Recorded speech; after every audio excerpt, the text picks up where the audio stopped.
అది 2006 Ranji match. Delhi versus Karnataka match జరుగుతున్నది.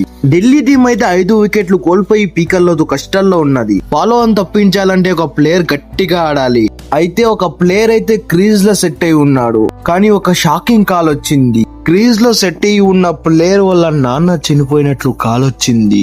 అందరూ షాక్ అయిపోయారు. ఇక ఆ ప్లేయర్ ఆడడు, వాళ్ళ నాన్నను చూడడానికి వెళ్లిపోతారు అని భ్రమలో అందరూ పడిపోయారు.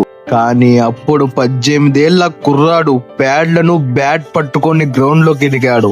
వాళ్ళ టీం ని ఫాలో ఆన్ తప్పించి 90 రన్స్ చేసి అద్భుతమైన ఇన్నింగ్ ఆడాడు. తన తండ్రి చనిపోయాడు అనే బాధను మర్చిపోయి మ్యాచ్ బ్రిలియంట్ గా ఆడి తన టీం ని ఫాలో ఆన్ నుంచి తప్పించాడు మావా. ఆ ప్లేయర్ ఎవరనుకుంటున్నారు? మన కింగ్ కోహ్లీ.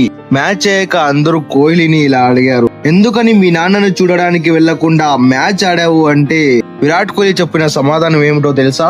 బహుశా మా నాన్న బతికి ఉంటే నాకు మ్యాచ్ ఆడు అనే చెప్పేవాడు. క్రికెట్ మీద అంత ప్రేమ ఉంది కాబట్టి ఇంత స్థాయికి ఎదగాడు. Once again happy birthday Virat Kohli.